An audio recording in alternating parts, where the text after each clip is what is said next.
kita nak buat kerja haji, mengapa kita nak melaksanakan umrah? Kelebihannya apa, faedahnya? Ini suatu faedah, ini suatu kelebihan, ini suatu fadilat pada menyatakan kelebihan haji dan umrah. Ya, apa lebihnya? Kita baca apa kata Nabi. Hadis macam mana? Sabda Nabi sallallahu alaihi wasallam, man kharaja min baitihi hajjan aw mu'tamiran wa mata ajrallahu lahu ajral hajj wal umrah wal mu'tamiri ila yaumil qiyamah. Barang siapa keluar ia daripada rumahnya padahal mengerjakan haji atau mengerjakan umrah dan mati ia, nescaya mengurniakan Allah Ta'ala baginya pahala orang yang kerja haji dan pahala orang yang umrah dengan sempurnanya sehingga hari kiamat. Bermakna tuan-tuan dan puan-puan, kita keluar dari rumah dengan tujuan untuk mengerjakan haji, tak sempat habis kerja haji itu, di perjalanan kita padam, maka dapat pahala haji yang sepenuhnya dan juga dapat pahala umrah yang sepenuhnya, walaupun kita tak sempat nak mengerjakannya. Lebih-lebih lagi kalau padamnya pula di tanah haram, lagi besar fadilatnya. Jadi dua-dua berbagai, dapat kita kerjakan dengan sempurna, dapat balik ke kampung kita, itu bagus juga. Tapi kalau kita padam dalam perjalanan atau dalam masa kita mengerjakan haji itu, tak sempat nak habis, pun dapat pahalanya juga. Dapat pahala haji, dapat pahala umrah. Pahala haji macam mana? Al-hajjul mabrur, kata Nabi, laisa lahu jaza' illal jannah. Apa artinya? Haji yang mabrur, haji yang baik, haji yang sempurna, haji yang bagus, yang diterima Allah Ta'ala, tidak ada lain balasannya di sisi Allah melainkan syurga. Sebab itu kita buat haji itu ada syarat-syaratnya, ada perkara-perkara yang perlu kita patuhi. Mudah-mudahan haji kita itu diterima oleh Allah. Bila diterima Allah, tidak ada lain balasannya melainkan syurga. Dan lagi sabda Nabi, a'zamun nasi dzamban man waqafa bi'arafata fa dhanna anna Allah lam yaghfir lah. Artinya, bermula sebesar-besar manusia daripada jahat dosa, yaitu mereka yang wukuf ia dengan bumi Arafah. Maka zan ia bahawasanya Allah Ta'ala tiada mengampunkan ia baginya. Orang yang besar-besar dosa, sebesar-besar dosa manusia, ialah bila dia sampai di Arafah, dia wukuf di Arafah. Wukuf itu artinya berhenti di padang Arafah, tapi dia ragu-ragu. Ragu-ragu bahawa Tuhan mungkin mengampunkan dosanya atau mungkin tak mengampunkan dosa. Ragu-ragu itu rupanya merupakan dosa yang besar. Maknanya kita kena yakin, bila kita wukuf di Arafah, kita kena yakin bahawa dosa kita itu telah diampunkan oleh Allah Ta'ala. Kita berhenti di Arafah itu artinya dosa kita itu telah diampunkan oleh Allah Ta'ala. Kalau kita ragu-ragu lagi, kalau kita syak lagi, itu rupanya merupakan dosa, kerana kita jahat sangka dengan Allah Ta'ala. Kita tak boleh jahat sangka dengan Allah Ta'ala. Allah janji akan diampunkan dosa itu, diampun. Kita yakin bahawa Allah akan mengampunkan dosa kita. Itu sebesar-besar manusia, artinya sebesar-besar dosa, daripada jahat dosa. Yang jahat, yang berdosa di sisi Allah, iaitu mereka yang wukuf ia dengan bumi Arafah. Wukuf itu berhenti di Arafah itu walaupun satu lafzah, kira wukuf itu. Maka zan dia tu, dia rasa berat rasanya bahawasanya Allah Ta'ala tiada mengampunkan dia. Tak diampun ya Allah, dosa aku banyak benar, kata dia soal itu. Ya. Maka itu merupakan satu dosa lagi. Jadi kalau dah kita pergi ke Mekah tu, walaupun dengan banyak dosa macam mana, kita dah pergi mengerjakan haji tu, kita kena yakin bahawa dosa kita itu sudah diampunkan oleh Allah Ta'ala. Dan lagi sabda Nabi SAW, man hajja hadzal baiti falam yufaf falam yarfuth walam yafsuq kharaja min dhunubihi kayaumin waladathu ummuh. Barang siapa haji ia akan ini Baitullah. Ya, artinya dia naik haji sampai tawaf keliling Baitullah, ya, dan mengerjakan kerja haji itulah, maka tiada jima' ia, tak ada jima'. Kerana salah satu daripada pantang larang dalam ikhram tu ialah berjima' dengan isterinya atau dengan suaminya. Tiada jima' ia dan tiada derhaka ia di dalamnya. Maknanya tak ada buat jahat lah, tak ada mencuri, ya, tak ada dia ngumpat orang, tak ada dia bergaduh, tak ada dia apa-apa kejahatan tak ada buat, wala fusuk, tak ada buat benda-benda fasik. Falam yasfut walam yafsuq, tak ada mengerjakan kejahatan. Nescaya keluar daripada segala dosanya seperti yang beranak akan dia oleh ibunya. Macam dia baru keluar dari perut ibunya, ada dosa tak? Orang keluar dari perut mak, ada ke dosa? Ya? Ada ke dia keluar mak, mana dalam teruk tu mana nak main teruk pun ada. Mak pasang dia muzik, saya nak berjoget, ada? Mana ada? Ya, keluar dari perut ibu dalam keadaan apa? Suci, bersih. Ma min mauludin illa yuladu alal fitrah, kata Nabi. Tidak ada kanak-kanak yang lahir melainkan dia lahir dalam keadaan suci, bersih. Yang menjadikan dia Yahudi, Nasara dan Majusi siapa? Mak bapaknya. Fa abawahu yuhawidanihi wa yunassiranihi wa yumajjisanihi. Maka ibu bapaknya lah yang menjadikan dia itu Yahudi, Nasara ataupun Majusi. Dia lahir itu keadaan suci, bersih. Walaupun dia itu anak luar nikah, lahir suci lah tu, bersih lah tu, tak ada dosa. Yang menyebabkan dia dosa ialah didikan ibu bapaknya atau penjaganya. Itu yang boleh dia menjadi Yahudi atau Nasrani ataupun Majusi. Ini pun begitu, dia keluar dari perut maknya dalam keadaan tidak berdosa, suci, bersih. Ya. Dan lagi sabdanya, al-umratu ilal umrati kafaratun lima bainahuma. Bermula umrah yang pertama hingga umrah yang kedua, iaitu kifarah bagi dosa yang antara keduanya. Sebab itu umrah tu elok galak-galak, ya. Antara yang pertama yang kedua tu, antara itu adalah kifarah. Arti kifarah apa? Bayar denda. Itu kifarah, ya. Sebagai membayar denda bagi dosa yang antara keduanya. Kalau ada dosa antara umrah yang pertama dengan umrah yang kedua, maka dia seolah-olah membayar denda dosa je tu. Berarti penghapusan dosa lah bagi mengerjakan umrah tu. Betul tuan-tuan, kalau pergi ke sana mengerjakan haji tamattu', maknanya ada peluang untuk umrah tak? Ada peluang tak? Jadi selalulah pergi umrah, jangan malas, jangan penyegan. Jangan sekali aja umrah lepas tu tidak lagi. Duduk tidur menengkor aja di hotel. Pergilah, ya.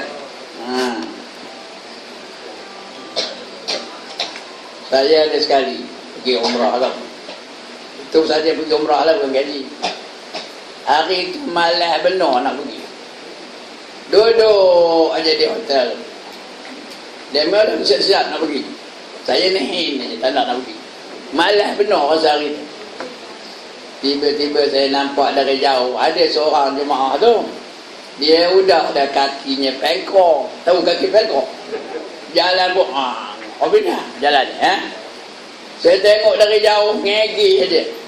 Terdetik di hati saya, orang kopi ini pun rajin, aku apa hidup malas apa sudahnya nengok dia tu. Sudah meninggal pun orang tu Nengok dia tu saya terus naik balik ke bilik. Pakai ihram balik. Baru mengerjakan umrah. Dia yang mendorong saya. Tapi tak saya kabur pada dia. Nak kabur pada tuan-tuan saya kabur lah. Dia kaki kopi tu dah bengkok, jalan pun ngegi. Pun tak ada malas. Aku apa hidup? Masa itu I was very strong, you know. Masa itu jogging 4 batu steady je, tak ada rasa apa. Malas ada rasa. Naik balik terus ikut dia mengerjakan umrah. Begitulah. Kadang-kadang kita ni ada yang mendorongnya. Dia jadi pengajaran bagi kita. Rupanya ni lah dia. Adanya antara dua umrah tu, bila kita buat yang pertama, dia buat yang kedua, tengah-tengah tu ada dosa akan terhapus. Dihapuskan oleh Allah Subhanahu wa taala. Lagi apa dalam sabdanya lagi? Al-umratu fi Ramadana ta'dilu hajjah. Bermula satu umrah pada bulan Ramadan, iaitu menyamai ia akan satu haji. Sekali umrah di bulan Ramadan, dia dapat pahala satu haji. Sebab itu tuan-tuan dan puan-puan, kalau ada peluang, pergilah di bulan Ramadan. Itulah time yang terbaik untuk kita mengerjakan umrah di bulan Ramadan tu. Kalau boleh biar sebulan pergi. Sebulan, seluruh bulan Ramadan tu kita berada di Mekah atau Madinah kerana sembahyang tarawih di sana berbeza dengan sembahyang tarawih di sini. Sembahyang tarawih di Mekah atau di Madinah tak terasa. Walaupun dia baca satu surah semalam satu surah, bukan satu juzuk, bukan satu surah. Satu juzuk semalam sejuzuk. Tapi tak terasa bila dengar dia tu baca Pergilah sekali di bulan Ramadan. Tak boleh sebulan pun, sekurang-kurangnya seminggu. Udahlah itu, pahala puasa di bulan Ramadan di sana dengan pahala puasa di sini berbeza dah. Beza jauh benar bezanya. 100,000 kali ganda bezanya. Puasa di sana dengan puasa di sini. Lagipun tuan-tuan, kalau nak tengok orang Arab memuliakan orang Melayu, pergi di bulan Ramadan. Kalau tidak kita ni dihalau demam je, roh kata jalan. Tapi di bulan Ramadan dia jemput kita dari jalan raya tu lagi. Daripada jalan tu dia tangkap tangan kita, dia tariknya, dia suruh dia bawa ke tempat dia. Dia bawa tempat dia tu ada tamar, ada yis, ada macam-macam lah. Dia suruh kita berbuka di tempat dia. Kerana fadilat menjamu orang yang berbuka puasa tu besar ke kecil? Besar benar. Lebih-lebih lagi di Mekah. Dan tengok dia memulia orang Melayu, itulah. Tariknya tangan kita tu. Betul suruh duduk sini, sini ni. Hina. Ijlis hina kita. Duduk di sini kita. Dia memuliakan kita. Betul dia mencari orang lain tau. Dia lagi ramai, lagi bagus. Dia bawa tamar itu satu kadar standar bawanya. Jadi pergilah tuan-tuan. Walaupun dia bulan Ramadan tu mahal sikit, tapi walaupun mahal sikit tak ngapa, pergilah. Puasa di sana dengan puasa di sini jauh bezanya. Tapi letihnya pun jauh juga bezanya. Dahaganya pun jauh juga bezanya. Itulah ujian pun. Baik. Kemudian apa sabda lagi?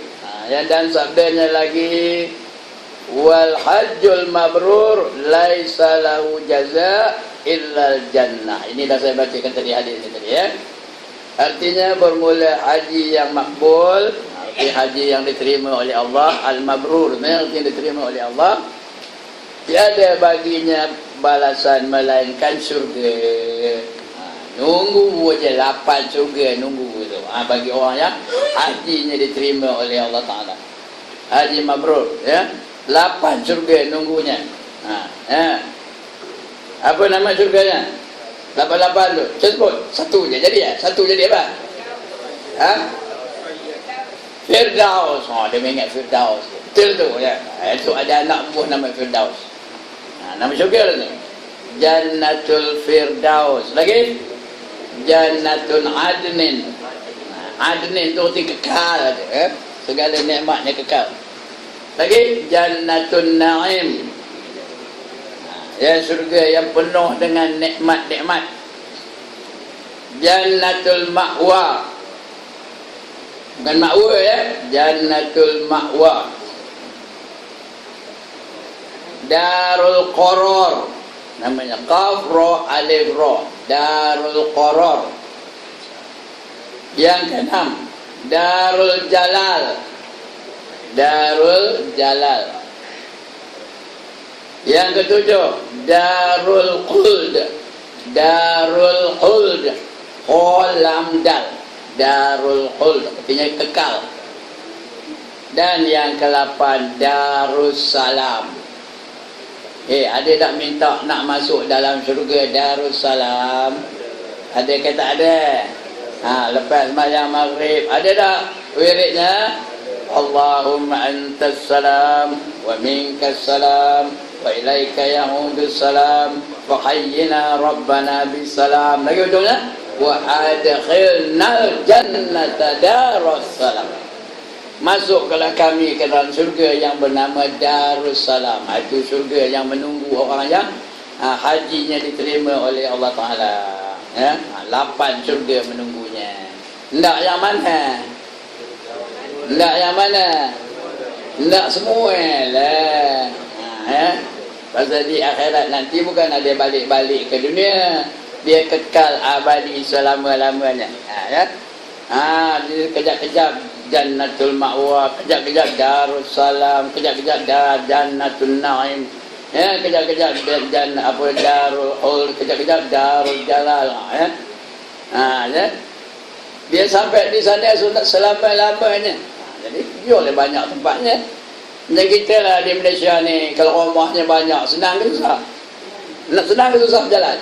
Kuala Lumpur ada homestaynya, di Kota Baru ada homestaynya, di Kanga ada homestaynya, di Johor Baru ada homestaynya, di Kampung Gajah ada homestaynya, lagi di Kampung ada homestaynya, lagi di Parit ada homestaynya, di Pulau Pinang ada homestaynya. Bila cuti dia tuju je mana nak pergi ke mana. Itu baru di Malaysia ada. Ini esok satu orang dapat syurga, tahu? Dia dapat syurga luasnya macam mana? Satu orang dapat syurga untuk dia luasnya macam mana? Seluas langit dan bumi. Ya. Seluas langit dan bumi. Ndak ke tak ada. Atas. Buatlah apa namanya? Buatlah perkara-perkara yang boleh melayakkan kita masuk ke dalam syurga, ya. Nak masuk syurga? Okey, saya tak ikut, tak ada sebut yang tu. Nak masuk syurga, apa syaratnya? Mati dulu syaratnya. Bukan itu syaratnya. Ada 2 aja syaratnya nak masuk syurga, ya. Yang pertama beriman, yang kedua beramal soleh. Bukan banyak benar syaratnya, 2 aja. Beriman dan beramal soleh. Walladzina amanu wa amilus solihat ulaika ashabul jannah hum fiha khalidun. Ya, dan mereka yang beriman dan beramal soleh, mereka itulah yang menjadi penghuni surga, kekal abadi mereka di dalamnya selama-lamanya. Jadi nak masuk surga apa syaratnya? Beriman dan beramal soleh. Senang ke susah? Kali lagi, senang ke susah? Apa yang senang? Nyebutnya. Buatnya belum tahu ya. Ingat nyebutnya senang apa? Beramal soleh. Ya. Amal soleh. Amal soleh itu apa? Everything you do must be in accordance with Islamic rules. Baru amal soleh namanya. Sebab itu Islam ni dia meliputi segenap aspek kehidupan. Semua kena ikut cara Islam. Tak boleh ikut cara lain daripada Islam. Kerana Islam ni meliputi segala segenap aspek kehidupan. Semua ada dalam Islam. Ya. Dari sekecil-kecil perbuatan sampai sebesar-besar perkara ada terkandung dalam ajaran Islam. Ya. Paling kecil apa kita buat? Paling kecil. Benda yang paling senang dibuat apa? Menguap. Ada tak Islam ngajar kita macam mana nak menguap? Ada. Kalau menguap pun ada. Pendidikan tak ada ke? Politik tak ada ke? Perjuangan tak ada ke? Makan minum tak ada ke? Hiburan tak ada ke? Dalam Islam ada tak hiburan? Ada. Tadi hiburan lah tadi. Tala'al badru alaina. Terhibur ke tak? Kejap ni tak terhibur sebab suara saya sedap nak bunyinya. Ya? Hiburan pun dapat, pahala pun dapat kalau ikut cara Islam. Kalau tak ikut cara Islam, mungkin dapat hiburan tapi pahala dapat kan? Dapat pahala? That's the way I like it. Dapat pahala? Tak dapat pahala ya? Hiburan dapatlah. Itu dia ya. Baik, jadi kalau hendak ke syurga, pergi haji, biar haji itu diterima oleh Allah Ta'ala ya. Wal hajjul mabrur laisa lahu jaza illal jannah. Haji yang mabrur tiada balasan yang lain daripada sisi Allah melainkan syurga. Lagi apa kata Nabi? Banyak benar hadisnya ni ya. Innal hajara yaqutatun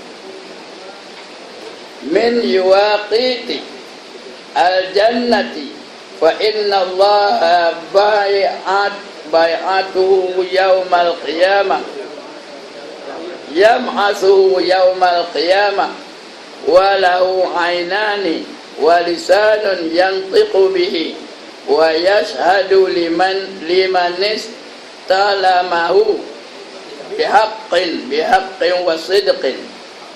Artinya bahawasanya Hajar Aswad apa? Hajar Aswad apa? Batu hitam yang ada di rukun dia tu rukun Hajar Aswad namanya. Rukun tu artinya bucu Hajar Aswad Hajar Aswad tu artinya batu hitam. Asalnya putih. Asalnya putih tu. Jangan betulkan TV anda. Assalamualaikum. Ya.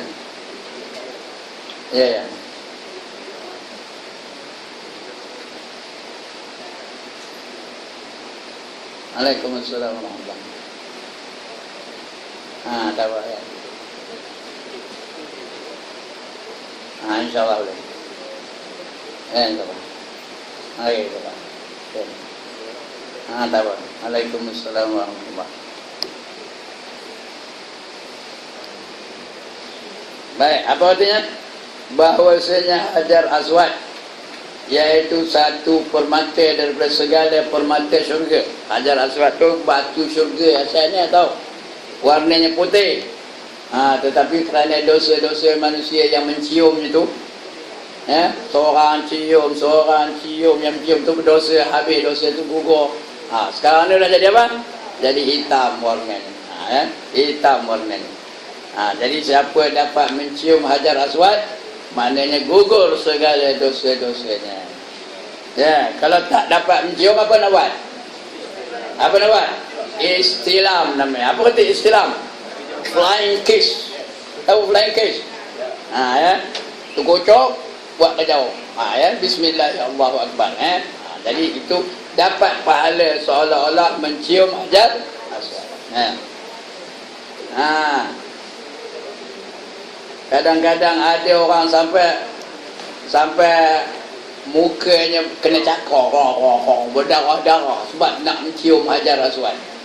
Padahal kalau dia istilam, tak ada, kalau dah ramai benar, tak payahlah pergi menciumnya. Ada seorang perempuan Indonesia, dia nak mencium juga, keluar daripada Hajar Aswad tu, keluar daripada, oh nak mati pak, habis pakaiannya tu hancur, koja dia orang, dicari-cari dia orang, hancur pakaian, baju-baju itu hancur. Jadi orang perempuan kalau susah sangat henti kan, orang apa, kita tak mencium Hajar Aswad, orang lain pula mencium kita.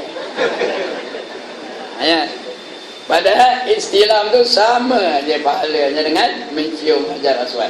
Tapi kalau lapang, pergilah, itu yang utamanya ya. Kalau lapang, pergi. Jadi kalau nak mencium Hajar Aswad bagi orang lelaki lah ya, yang sebenarnya pusing dulu. Habiskan 7 pusingan tu dulu. Lepas tu pusingan yang ke-8 tu tak, bukannya tawaf dah ya. Yang ke-8 tu dengan tujuan untuk mencium Hajar Aswad. Itu insya-Allah dapat lah. Kalau dia terus yang ke-7 tu terus nak mencium, payahlah. Ya. Kadang-kadang dia belum habis lagi tawafnya, bahunya dah berpaling daripada kiri tu, dah berpaling daripada abang. Itu dah rosak tawaf. Jadi elok dia habiskan tawaf tu dulu. Lepas tu yang ke-8-nya pergilah untuk mencium Hajar Aswad. Bukan orang bilang kan kita punya tawaf, kita bilang sendiri. Pergi kan letaklah ya. Itu Hajar Aswad. Tapi dia hanya batu. Warna Umar Ibn Al-Khattab mengikut Rasulullah tawaf. Rasulullah depan, Sayyidina Umar belakang. Udah habis tawaf tu, Rasulullah pun cium Hajar Aswad. Sampai gila Umar, dia pun nak cium Hajar Aswad. Tapi sebelum dia cium, apa kata dia? Wahai batu, aku tahu kamu hanya batu.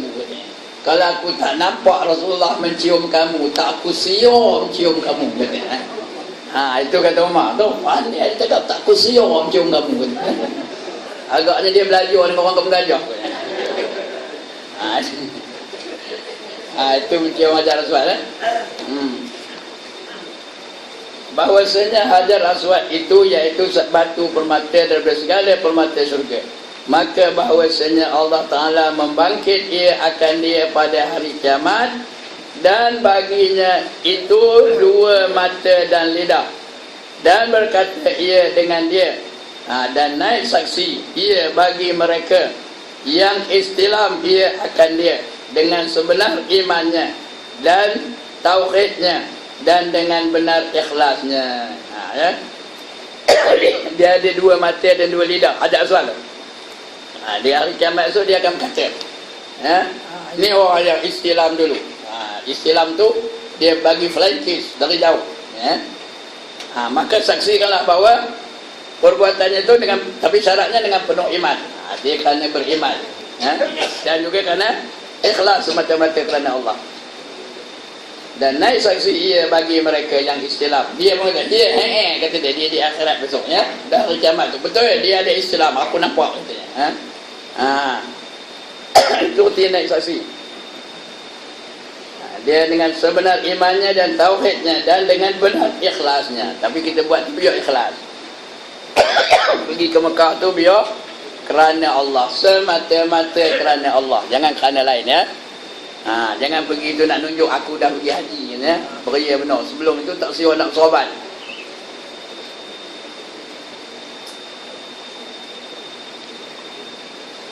Dah pergi haji, beria benar sorban.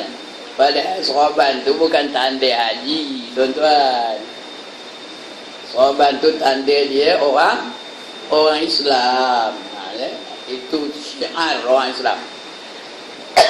Bukannya tanda dia dah naik haji.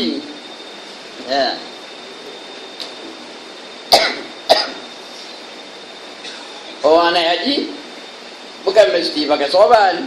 Orang pakai sorban bukan mesti haji. Dia nak dapat fadilat apa? Pakai sorban ya. Pakai sorban. Tuan-tuan boleh baca kitab yang bernama Jauharul Ma'ruf tentang bab sorban ni. Malas saya nak manjangkan ya. Maka mereka kalau majoriti je tak nak sorban.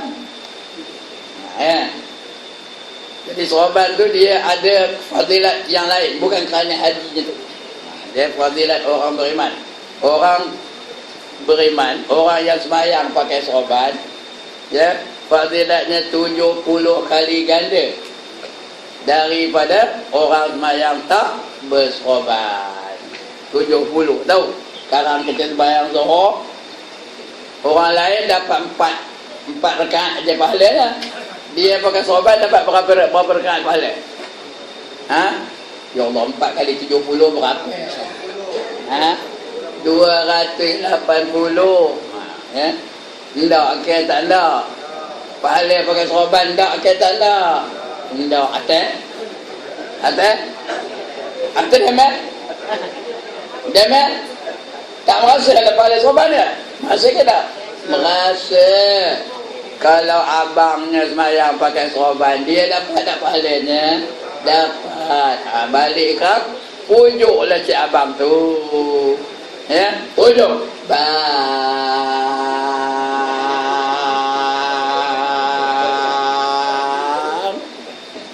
ya, ayah berkenan tengok kalau abang pakai serban. Amsak kak, dia cakap macam tu.